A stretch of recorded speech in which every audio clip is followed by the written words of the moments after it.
నుంచి అమ్మలేని నాకు నాన్నే అన్నీ తానై కళ్ళల్లో పెట్టుకుని అల్లారు ముద్దుగా పెంచాడు. కన్న కూతురిగా మా నాన్న కోసం ఇప్పటిదాకా నేనేం చేశాను? ఏదీ చేయలేదు.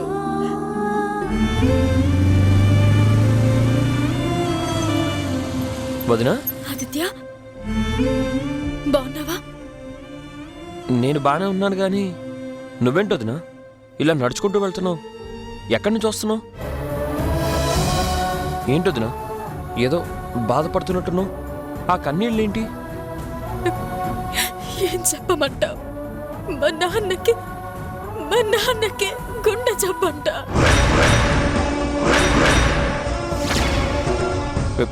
మీ నాన్నగారికి హార్ట్ ప్రాబ్లమా? ఎప్పటి నుంచి వదినా? 4 రోజుల నుంచట. ఆ మాట వినగానే నేను కంగారు పడుతూ మా నాన్న దగ్గరికి వెళ్ళాను.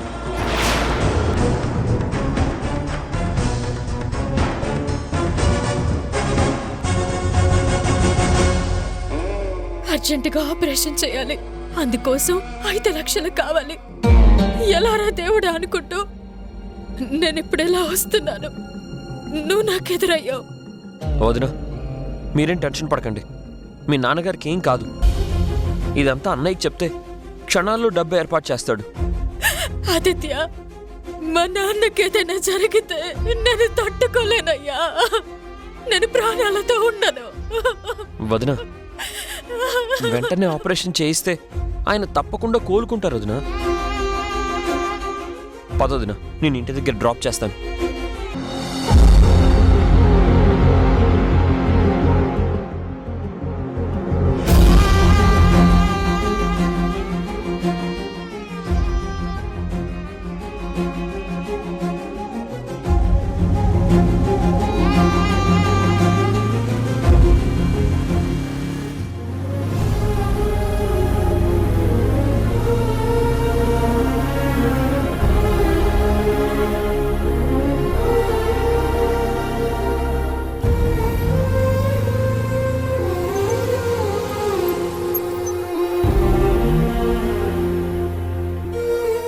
వదినా, నువ్వు ధైర్యంగా ఉండు.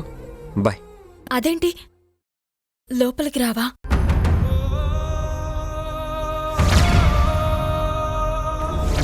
సారీ వదినా, ఒకసారి గడప దాటాక మీ ఇంట్లోకి నేను మళ్ళీ రాలేను. ఏమన్నా? మా ఇల్లా? నువ్వు మేము వేరు వేరు అంటున్నావా? అనేగా ఆ రోజు ఆవిడ గారు నన్ను ఇంట్లోంచి బయటికి గెంటేలా చేసింది. ఆ క్షణంతోనే పుట్టి పెరిగిన ఇంట్లోనే నాకు చోటు లేకుండా పోయింది వదినా. ప్లీజ్ ఆదిత్య, నువ్వలా మాట్లాడొద్దు. జరిగిందేదో జరిగిపోయింది. నువ్వదంతా మర్చిపో. మళ్ళీ మనందరం సంతోషంగా ఉందాం. ఎవరెక్కడుండాలో అక్కడుంటేనే మంచిది. అయినా ఈ అయోధ్య నిలయంలో ఒక్క లక్ష్మణుడు లేకపోతేనే మీరందరూ కలిసే ఉన్నారు కదా, అది చాలదునా నాకు. లక్ష్మణుడు లేకపోతే రామాయణానికే నిండుతనం ఉండదు.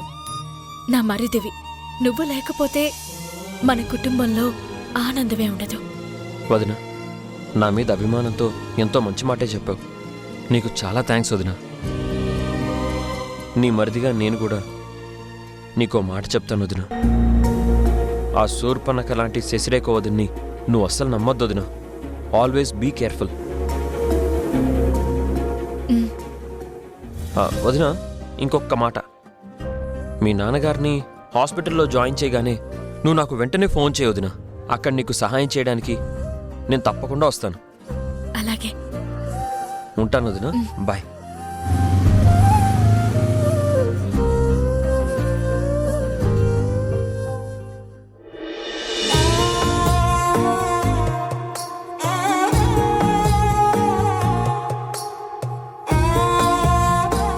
ఇన్నాళ్లుగా అన్నయ్య ఒక్కడే చూసుకునే బిజినెస్ని ఇక మీద నేను ఒక్కడనే చూసుకుంటాను. శశి కూడా నాకు సపోర్ట్గా ఉంటుంది. అఫీషియల్గా అందుకు తగిన ఏర్పాట్లు మీరు చేయండి. ఎండి ఛాంబర్ కీస్.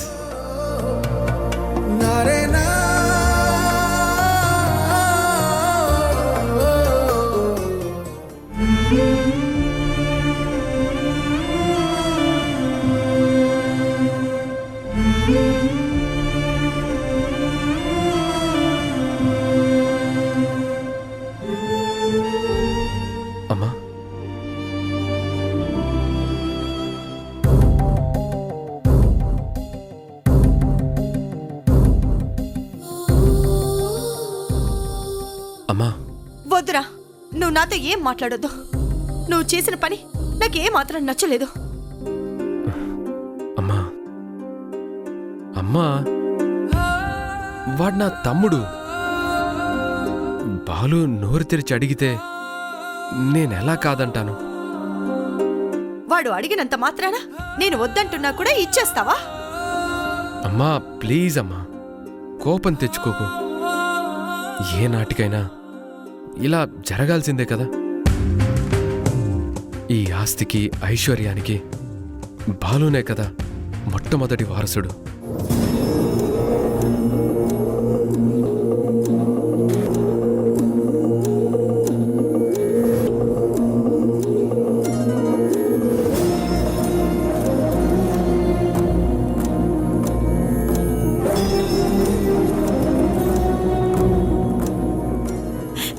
రాము, వద్దురా తండ్రి.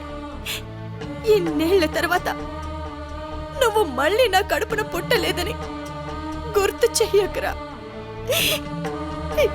ఈ తల్లి మనసు భరించలేదు. అమ్మా, నా చిన్నప్పుడు నేను మీకు రోడ్డు మీద ఒక అనాథగా కనిపించినప్పుడు, మనకి బోల్డ్ అంత డబ్బుంది, నువ్వు హాయిగా ఉండొచ్చు, మాతో వస్తావా అని అడిగితే నేనేం చెప్పానో గుర్తుందా? కన్నవాళ్ళు ఎవరో కూడా తెలియనోడికి చుట్టాలు కూడా ఉంటారా అయ్యా? నాకు కావాల్సింది గొప్ప జీవితం కాదండి. నా అనేవాళ్ళు, నన్ను బాగా చూసుకునేవాళ్ళు.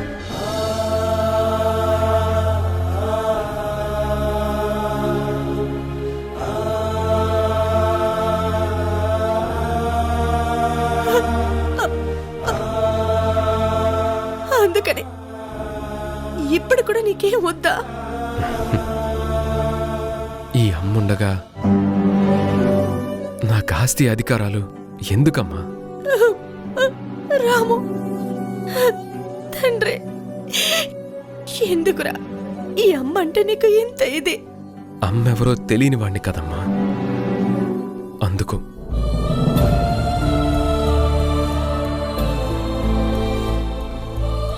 ఈ అమ్మ చేతి గోరుముద్దలు తిని పెరిగాను కదా, అందుకు.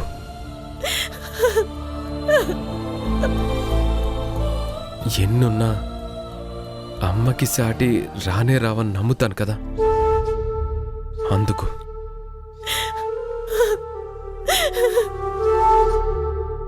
అప్పటికి ఇప్పటికీ నాకు అమ్ముందనే సంతోషం చాలమ్మా, ఇంకా నాకేమీ వద్దమ్మా. ప్రియమైన ఈటీవీ ప్రేక్షకులకు నమస్కారం. మన జీవన తరంగాలు సీరియల్ని ఆదరిస్తున్న ప్రేక్షకులకు మాతో కలిసి నటించే అద్భుత అవకాశాన్ని ఈటీవీ కల్పిస్తుంది. మీరు చేయవలసిందల్లా మన జీవన తరంగాలు సీరియల్ టెలికాస్ట్ అవుతున్నప్పుడు టీవీ ముందు సెల్ఫీ లేదా ఫోటో తీసుకుని మీ పేరు, ఊరు పేరు రాసి స్క్రీన్ మీద డిస్ప్లే అవుతున్న నెంబర్కి వాట్సాప్ చేయటం. సెలెక్ట్ అయిన ప్రేక్షకులకు ఈ అవకాశం వర్తిస్తుంది.